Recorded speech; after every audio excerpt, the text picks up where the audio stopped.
Hi, everybody. My name is Jason. I'm Caden. I'm Jaden. And we are the Yahoo and the Torah channel, and it is a preparation day. Yay! Drum roll. Tomorrow's the Shabbat. Drum roll, guys. I still got you here. And we thank you guys very, very much for joining us. Our family is your family. Your family is our family. And we love you very much, and I hope you guys know that. And thank you guys so much for hanging out with us. And I have Mr. Eli here. Mr. Eli, how you doing, buddy? Good. Good. He's a little late to this thing, but he was tasked with a project this morning, so he made it. And so it's always early. This is within the first 10 to 15 minutes that all of us get up. And so all of us aren't exactly wide-eyed and spry-tailed. We are sometimes a little groggy here. And so, but we are here nonetheless. And so today we are reading out of Aḍam and Ḥawwah. And we have, it is a really, really good book. There's definitely a lead towards Trinitarianism in that, or there was. And so today we actually changed these around to what they actually should have been, because I believe that this was one of these books that was kind of hijacked in the sense that they definitely pushed the Trinity in this. And so where we have scriptures and where we're actually controlling the manuscript, there's absolutely no reason to have it set like this. And so we put it back to the way I believe that it should have been. So let's read this and see what we see. Okay. How you guys doing? Good. Everyone alive? Yep. Everyone good? Prep day? You guys excited? Yep. You guys excited for Shabbat? Yes. Yep. And what does Shabbat mean for you guys? It's a day of rest. It's a day of no work. Yeah, day of rest, lots of rest, because we burn the midnight oil here all the days of the week except on Shabbat, and it is a day of rest. Okay, here we go. Then Aḍam took the fig and laid it upon the golden rods. Ḥawwah also took her fig and put it upon the incense. And the weight of each fig was that of a watermelon, for the fruit of the garden was much larger than the fruit of this land. That could be any weight. Really, watermelon. If watermelon come in all shapes and sizes. It didn't say, yeah, well, I think we're talking like a big watermelon, because a fig... if you look at a fig now, it's Fig really is, small. yeah, it's supposed to be fitting in your hand. When I was like looking at pictures of figs, trying to find like large figs the other day, it's very rare. They had some of these crazy ones in California that were like, I don't know, this huge. But for the majority of them, they sit in the palm of your hand. They're not exactly big. And so I think the comparison is that it was the size of a watermelon, a big one. That'd be my guess. Okay, 3. But Aḍam and Ḥawwah remained standing and fasting the whole of that night until the morning dawned. When the sun rose, they were at their prayers, and Aḍam said to Ḥawwah after they had done praying, "O Ḥawwah, come, let us go to the border of the garden, looking south, to the place whence the river flows, and is parted into 4 heads. There we will pray to Elohim, and ask him to give us to drink of the water of life." We've heard about these 4 rivers before. It's actually in the book of Genesis, right? It talks about the 4 rivers that are going out there. 6. For Elohim has not fed us with the tree of life in order that we may not live. We will therefore ask him to give us of the water of life and to quench our thirst with it, rather than with a drink of water of this land. So this water of life, it's something special for them. It's something it's like powerful water. It's not like water for us. Yeah, it's different than the waters of the land. And, everything in Eden was amazing, right? I don't think there was any weeds. The animals didn't attack you. You were walking with our Creator, and it was a place of perfection. And it's not like this lands that we're at. They're not a land of not perfection, because there's perfection in everything. Even a rock, you can look at it. You can look at these rocks. You can look at the foundation of the earth. Everything our Creator has made is absolutely amazing. Had he not made the ground like we have, then you would absolutely, fall through. And, when you start digging in the ground, you have some grass up top, and then you dig down, and there's always like rocks, there's foundations, and there's things of amazing stuff that, we wouldn't be able to design. And everything that we have here is absolutely to perfection. And again, sorry for the dogs. That is the way. Hold on real quick. All right, we'll continue on. We'll attempt to. Okay. 8. And they stood and prayed before Yahuwah and asked him to look upon them this once, to forgive them, and to grant them their request. After this prayer from both of them, Aḍam began to pray with his voice before Elohim and said, "O Yahuwah, when I was in the garden and saw the water that flowed from under the tree of life, my heart did not desire, neither did my body require to drink of it. Neither did I know thirst, for I was living. and above that which I am now. So that in order to live, I did not require any food of life, neither did I drink of the water of life. But now, O Elohim, I am dead. My flesh is parched with thirst. Give me of the water of life, that I may drink of it and live. Of thy mercy, O Elohim, save me from these plagues and trials, and bring me into another land different from this, if thou wilt not let me dwell in thy garden. So he's looking for another house, right? He's looking for another place. He's not happy with his cave of treasures that he has. He doesn't like the world that he is in right here. And coming from a land of paradise, you're not going to. Right, it's going to be a lot different. Absolutely. Okay, 42, verse 1. Then came the word of Elohim to Aḍam, and said unto him, O Aḍam, as to what thou sayest, bring me into a land where there is rest. It is not another land than this, but it is the kingdom of Shamaim, where alone there is rest. But thou canst not make thy entrance into it at present, but only after thy judgment is past and fulfilled. Then will I go to thee, go up into the kingdom of the Shamaim. Hold on, let me retry that. Then I will make thee go up into the kingdom of the Shamaim, thee and thy righteous seed, and I will give thee and them the rest thou askest for at present. Sorry, for some reason that was difficult reading. So here's the word of Yah, right? Coming back to him, and he says, "There's only this land. We don't have anything else. You're not going to get anything else. And the kingdom that we're looking for, right? That is what he's talking about, the kingdom of the Shamaim, and that is where we have to, and we're all trying to get to, and we get there by the laws, statutes, and commandments of our Creator, and the faith of Messiah Yahushua. All right." 5. And if thou saidest, give me of the water of life, that I may drink and live, it cannot be this day, but on the day that my bin shall descend into hell, and break the gates of brass, and bruise in pieces the kingdoms of iron. And there we go. That was this morning. It was Trinitarian prior to this, and now it is not. It sounds a little better, right? 6. Then will I in mercy save thy soul and the souls of the righteous, to give them rest in my garden.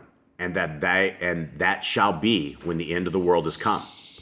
And again, as regards the water of life thou seekest, it will not be granted thee this day, but on the day that my bin shall shed his blood upon his head in the land of Golgotha.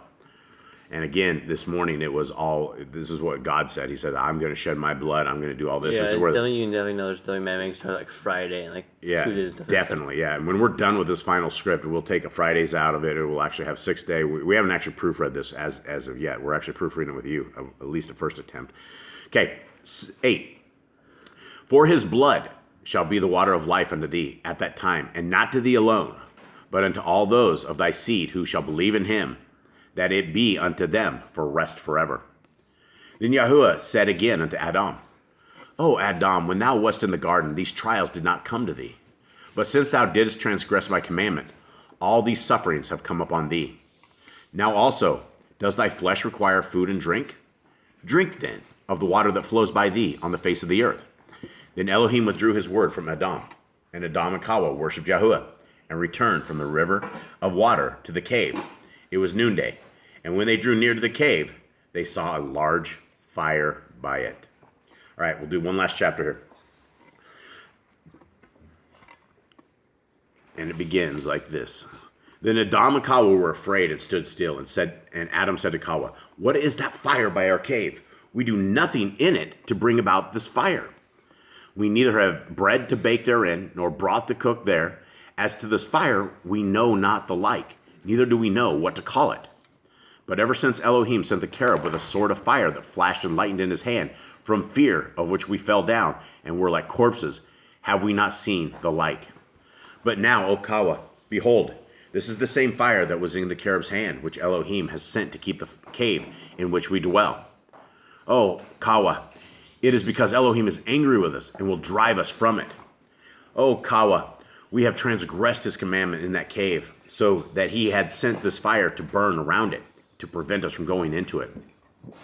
If this be really so, O Ḥawwah, where shall we dwell?